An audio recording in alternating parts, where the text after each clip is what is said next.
Hey, guys. Welcome to my Adopt Me town. I built this over 5 years ago, so things might be outdated.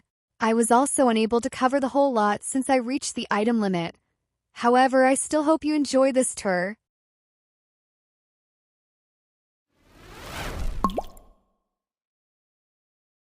This block includes the town's restaurants as well as a grocery store. First is the Sit-in Donut and Coffee Cafe. It's close quarters to bring in community. It's where most of the locals go to pick up breakfast in the morning. You can get a chocolate, strawberry, or vanilla dipped donut. I prefer chocolate. They also offer hot donuts. The upstairs peeks out into the rest of the town and brings in the beautiful sunrise. Usually I'd stay and sit, but for the tour, I'll take my donut to go. Nom nom nom. Next up is our local grocery store, where people can get items to make their own meals. However, the selection is slightly limited, so I don't go here too often. The locals have shown to love dairy. So due to the demand, the grocery store has since increased their dairy products. I can't lie though that their ice cream is for everyone. The last place to go down this block is the pizzeria. Unlike the Donut Cafe, this restaurant is takeout only. This place is the most busy on Friday nights as people come to get pizza so they can watch movies at home with their family. I heard they're hiring, but I'd rather just order pizzas instead of making them. This is the drive-thru, which is where I order my usual, a cheese pizza. Yum! Down this street, we have our shops. The community here is very small, so most of the shops either support families or are run by them. This is the pet shop where you can either buy essential needs for your animals or luxuries. We also have toys, which are given out to your pet for free on their birthday. Here, we cherish our animals and their happiness. Across the street is Grayback School. This school was the first building built in the town. The bell marks the central point of the town. The school goes from kindergarten all the way to 12th grade. The older kids are more rebellious and get to use technology. These are students in middle school and high school, so getting some of them to listen can be just as hard as the younger kids. The other class consists of students in elementary school. They have more hands-on activities and group work. They also get the benefit of comfier chairs. However, misbehaving makes you end up in the reflection chair in the corner. The library is where the younger kids can check out books and where the older kids can go to meet with their clubs after school. The office is where parents can meet with the principal. Students rarely get sent here for disciplinary actions, but it's still here just in case. The younger students get to go on the playground during their recess time. It includes a reading table and swings on one side for kids who may like being by themselves. In the middle is a climbing tower, big enough for all the kids to play on. The other side consists of a sandbox and a very popular choice, the slide. Many people get their pets here at the adoption center. They have a big variety of animals because something else about this town is it's also inclusive. On the second story, there are also kids looking to be adopted. The owners of the care center take the kids to the playground every day to bring a little bit of light and life into their days.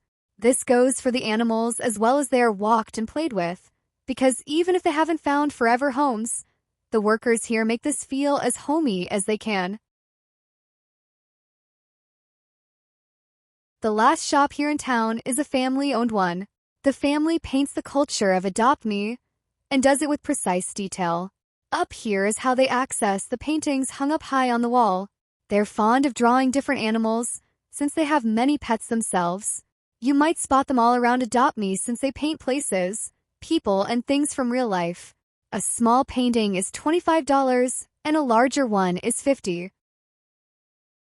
The door at the bottom actually leads to where they live. The bottom includes a dining table and kitchenette with the included remedies needed for their pets. The loft includes their bed, a TV, and some of their paint supplies. The family's daughter has taken on the business now and lives here with her fiancé. Turning the street, we're about to go to the mayor's estate. He lives here with his wife and 3 kids. This first area is their kitchen that has an island which doubles as a dining table. It has a dog bed for their Shiba Inu on one side of the counters and a fireplace on the other side, which connects to the living with a couch and TV. They also have an area for their kids' backpacks for when they leave this big house. There is also a patio deck for literally doing anything. As we head on upstairs, the first room we'll see is a bathroom.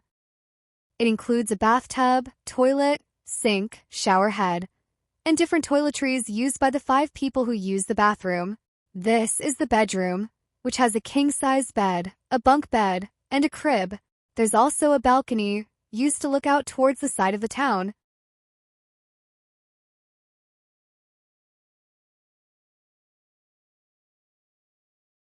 Around the corner is the communal bathrooms, which can be used by anyone since some establishments were unable to include restrooms. They're also good for travelers and the homeless. One side includes toilets and one side has showers. It's completely free to use the stuff. Just make sure to share. It also includes sinks and products outside. And don't worry, the open roof airs out any stench. The last building here is our apartments. I lived here on the first floor. Each apartment has a kitchen area, living area, bed area, and bathroom. In contrast to red, the second floor is yellow. You'll notice the pattern of having the same furniture in a different orientation and color. The third floor is blue, and might have the best bedside view into the town. Kind of jealous. The top floor is green. The difference here is it just has no stairs.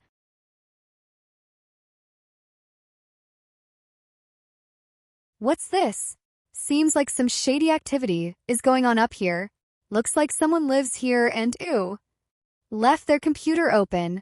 Let's see. A secret base. What possibly could you mean? In town? Here? And they have a secret way down.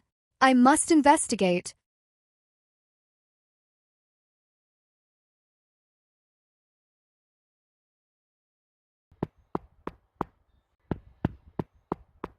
It says it should be right here. Horde?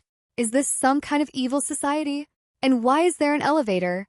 I mean, I guess all I can do now is go down it, right?